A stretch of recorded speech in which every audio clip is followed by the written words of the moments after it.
ವಸ್ತು ಎಲ್ಲಿದೆ? 50 ಸೆಂಟಿಮೀಟರ್ ಅಲ್ಲಿ ಇದೆ ವಸ್ತು. ಈಗ ಪ್ರತಿಬಿಂಬ ಮೂಡ್ತಾ ಇದೆನಾ?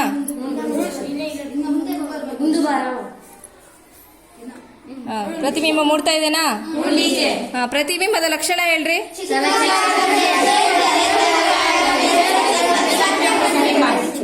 ಒಬ್ಬೊಬ್ರು ಹೇಳ್ರಿ, ಹೇಳಿ. ಸತ್ಯ ಪ್ರತಿಬಿಂಬ. ನೆಕ್ಸ್ಟ್ ಇವಾಗ ಏನ್ ಮಾಡ್ಬೇಕು? ಇವಾಗ 40 ಸೆಂಟಿಮೀಟರ್ಗೆ ಇಡ್ರಿ.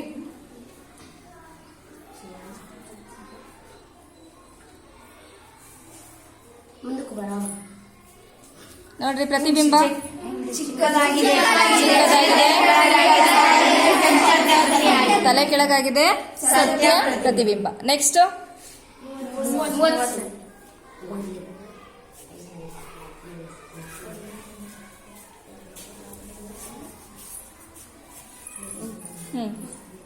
ಕಾಣಿಸ್ತಾ ಇದೆನಾ? ಈ ಪ್ರತಿಬಿಂಬದ ಲಕ್ಷಣ ಹೇಳಿ. 30 ಸೆಂಟಿಮೀಟರ್ ಚಿಕ್ಕದಾಗಿದೆ. ಪ್ರತಿಬಿಂಬ ಚಿಕ್ಕದ ಚೂರಿ, ಸ್ವಲ್ಪ ಇನ್ ಸರಿ. ಇದ್ರಕ್ಕಿಂತ ದೊಡ್ಡದು, ಸ್ವಲ್ಪ ಮುಂದ್ ಬಾ. ಇದ್ರಕ್ಕಿಂತ ದೊಡ್ಡದು ಕಾಣ್ತಿಲ್ವಾ? ದೊಡ್ಡದು, ತಲೆ ಕೆಳಗಾಗಿದೆ, ಆಮೇಲೆ ಸತ್ಯ ಪ್ರತಿಬಿಂಬ. ನೆಕ್ಸ್ಟ್ ಇವಾಗ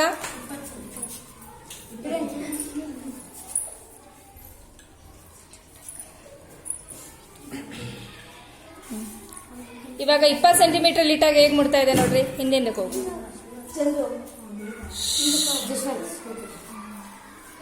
ಪ್ರತಿಬಿಂಬ ನೋಡ್ರಿ.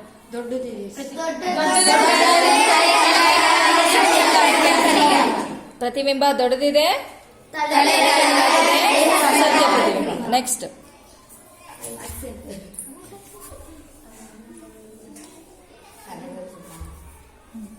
10 ಸೆಂಟಿಮೀಟರ್ಗೆ ಇಟ್ಟಾಗ ಪ್ರತಿಬಿಂಬ ಕಾಣಿಸ್ತಾ ಇದೆನಾ? ಹಂಗೆ ಹಿಂದೆ ಹೋಗಿ ಸ್ವಲ್ಪ. ಕಾಣಿಸ್ತಾ ಇದೆಯಾ ಪ್ರತಿಬಿಂಬ? ಕಾಣಿಸ್ತಾ ಇಲ್ಲ. ಹಾಗಾದ್ರೆ ಪರದೆ ಮೇಲೆ ಪಡಿಲಿಕ್ಕೆ ಸಾಧ್ಯ ಇಲ್ಲ ಅಂದ್ರೆ ಎಂತ ಪ್ರತಿಬಿಂಬ ಇದು?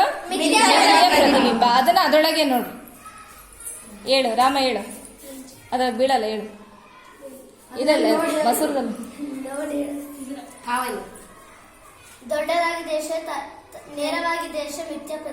ದೊಡ್ಡದಾಗಿದೆ, ನೇರವಾಗಿದೆಯಾ? ನೇರವಾಗಿದೆ ಮತ್ತೆ ಮಿಥ್ಯ ಪ್ರತಿಬಿಂಬ. ನೆಕ್ಸ್ಟ್ ಇಡ್ರಿ.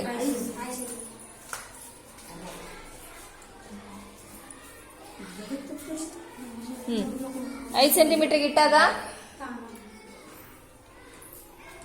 ಪರದೆ ಮೇಲೆ ಮೂಡ್ತಾ ಇದೆಯಾ ಪ್ರತಿಬಿಂಬ? ಪರದೆ ಮೇಲೆ ಮೂಡ್ತಾ ಇಲ್ಲ. ಹಾಗಾದ್ರೆ ಎಂತ ಪ್ರತಿಬಿಂಬ ಇದು? ಮಿಥ್ಯ ಪ್ರತಿಬಿಂಬ. ಹಾಗಾದ್ರೆ ಇದರ ಲಕ್ಷಣವನ್ನ ಅದ್ರೊಳಗೆ ನೋಡಿ ಹೇಳ್ರಿ.